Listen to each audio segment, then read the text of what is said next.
वो पकड़ेगा। तो आज कौन सा दिन है? कल, परसों, परसों रक्षाबंधन का अवकाश भी है। तो प्यारे बच्चों, आप लोगों को मैं ले चल रहा हूँ कुछ ऐतिहासिक है प्रसंगों के बीच में। हालांकि रक्षाबंधन का जो पर्व होता है वह भाई और बहन का प्रेम, अटूट जो रिश्ता होता है उसका एक पवित्र बंधन का पर्व होता है। इस कहानी के पीछे तमाम चीजें आती हैं, लेकिन इतिहास की एक प्रचलित जो मान्यता है उसमें मैं ले चल रहा हूँ।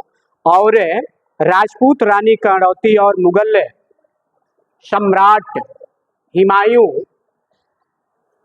के बीच राखी का एक लाज रखने के लिए रानी कर्णवती क्या करती है, अपनी चित्तौड़ की रक्षा के लिए मुगल शासक, जो मुस्लिम शासक होता है, एक हिंदू रानी, उनसे राखी भेज के चित्तौड़ की रक्षा के लिए मदद मांगती है। और किस प्रकार से एक मुगल शासक, या यूं कह लीजिए कि मुगल वंश के जो संस्थापक बाबर थे, उनका पुत्र हुमायूं जो एक मुस्लिम थे, वह एक रानी, हिंदू रानी की किस प्रकार से मदद करते हैं, इस लेख में मैं आपको शेयर करूंगा। प्यारे बच्चों, चित्तौड़ के राणा संग्राम सिंह सिसोदिया राजवंश के महान राजा थे।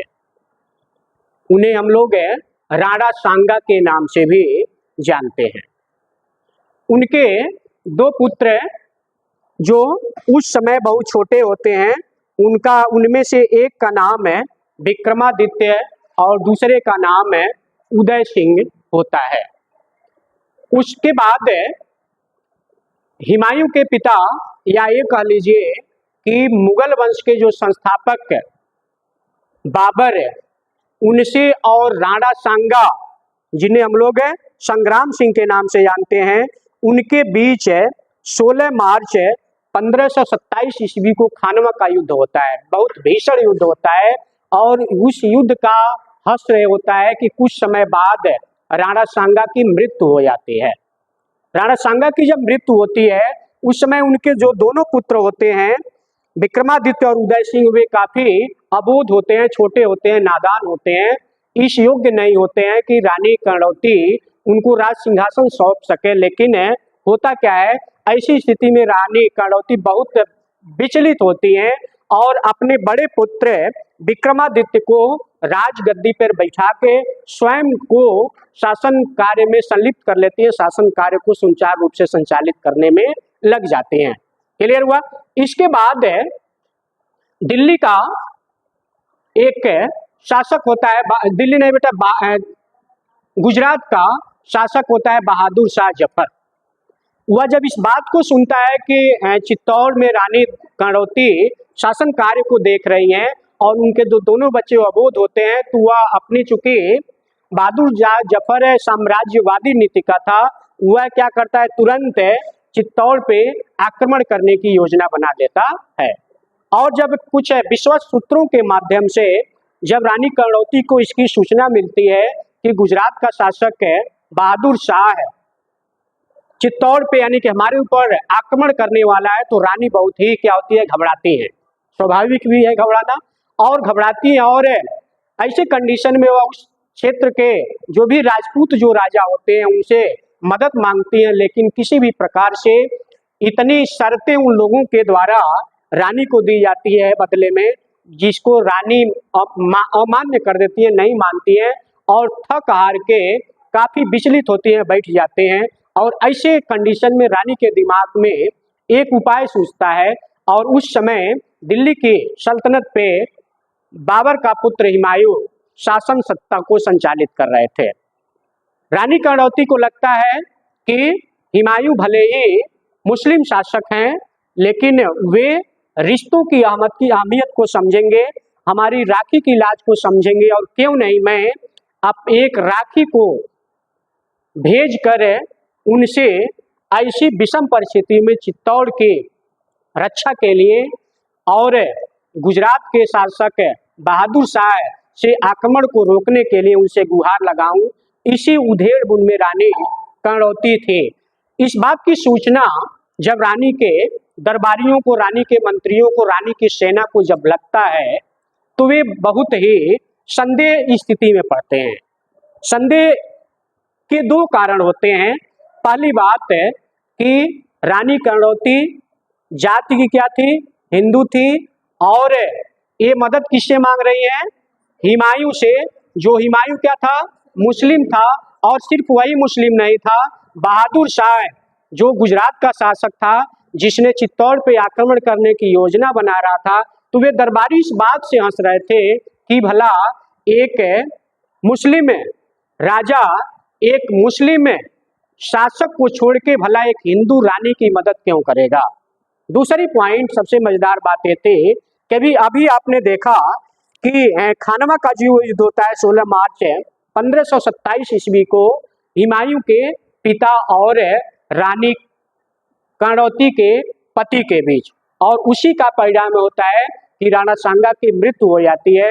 तो राज दरबारी इस बात को सोच रहे थे कि भला हुमायूं यानी कि अपने पिता के शत्रु की पत्नी होगी ना, हुमायूं के पिता मतलब बाबर, और उसका शत्रु राणा सांगा, और उनकी पत्नी रानी कर्णवती की मदद क्यों करेगा। इस बात को लेके वह जो राज दरबारी थे, जो सैनिक थे, जो सेनापति थे, या जो चित्तौड़ की जो जनता थी, बहुत ही संदेह में थे। लेकिन रानी कर्णवती अपने निश्चय पे अटल लगते, उन्हें विश्वास था, पूर्ण विश्वास था कि सुल्तान हुमायूं एक बड़े स्तर के सुल्तान है और वे रिश्तों की अहमियत रखना जरूर जानते होंगे, रिश्तों की कद्र करना जरूर जानते होंगे। और इस आधार पे रानी कर्णवती अपने एक सैनिक के माध्यम से, दूत के माध्यम से एक राखी और चित्तौड़ की आन मान शान की रक्षा के लिए बहादुर शाह से लड़ने के लिए, किसके पास? हुमायूं के पास अपने एक दूत के माध्यम से एक चिट्ठी और उस राखी को भिजवाती हैं। जब वह दूत दिल्ली पहुंचता है तो दिल्ली में जैसे जाता है, वहां ये जानकारी मिलती है कि सुल्तान हुमायूं इस समय ग्वालियर में डेरा डाले हुए हैं और वे बंगाल पे आक्रमण करने की योजना वहां बना रहे हैं। वह जो दूत होता है तुरंत दिल्ली से कहा जाता है, ग्वालियर जाता है और सुल्तान से मिलता है, और सुल्तान को वह राखी और रानी का दिया हुआ वह पत्र जब उन्हें देता है, सुल्तान बड़े ही आश्चर्य मिश्रित प्रसन्नता से उस खत को पढ़ता है और राखी जो रानी के द्वारा दिया गया था उसको रखता है, और बड़े ही खुश भी होता है और आश्चर्य भी होता है। और वह वो दूत से कहता है कि रानी साहिबा से जाके कहना कि रानी साहिबा बिल्कुल धैर्य मत खोएंगे, और सुल्तान रिश्तों की कद्र करना बहुत जानता है, इसलिए वे धैर्य बनाए रखेंगे और मैं बहुत जल्दी उनकी रक्षा के लिए चित्तौड़ की ओर अपने लाव लश्कर से आ रहा हूँ। पत्रवाहक आता है और सारी सूचना रानी को बताता है, और फिर सुल्तान ग्वालियर से दिल्ली आते हैं, अपनी पूरी सेना के साथ चित्तौड़ पे आक्रमण करने की तैयारी ही नहीं करते बल्कि वहां आगे भी बढ़ जाते हैं। जब दूर आगे जाते हैं, रास्ते में जाते हैं चित्तौड़ से थोड़ी दूर पे, तभी उन्हें एक विश्वस्त सूत्रों के माध्यम से मालूम चलता है कि इसी बीच बहादुर शाह जफर जो गुजरात का शासक था, उसने अपनी सेना के साथ चित्तौड़ पे आक्रमण कर दिया।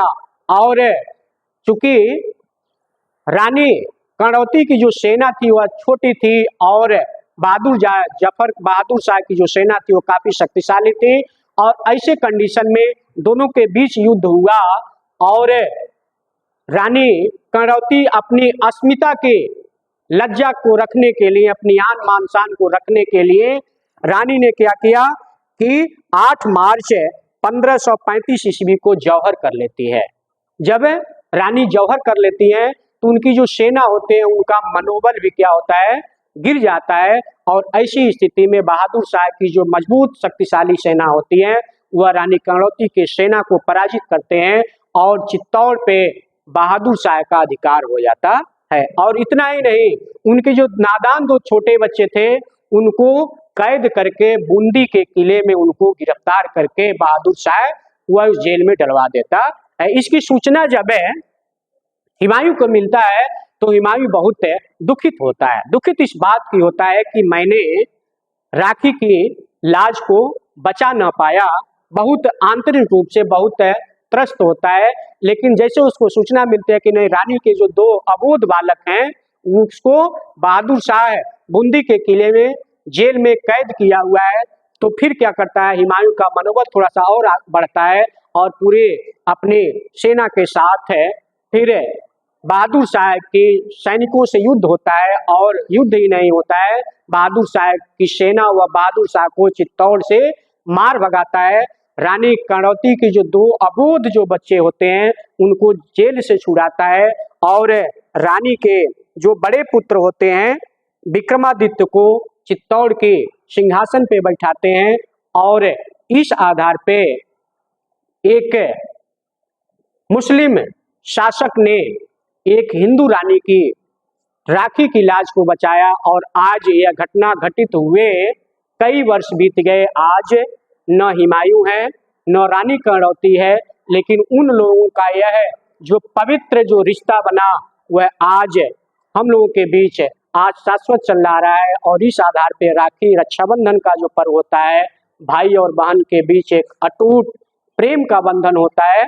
और इसी के साथ लास्ट में दो शब्द से हम अपनी इस बात को विराम करेंगे कि चंदन की लकड़ी फूलों की हार, चंदन की लकड़ी फूलों की हार, अगस्त का महीना सावन की फुहार, भाई की कलाई पर बहन का प्यार, और मुबारक हो आपको रक्षाबंधन का त्योहार, रक्षाबंधन का त्योहार।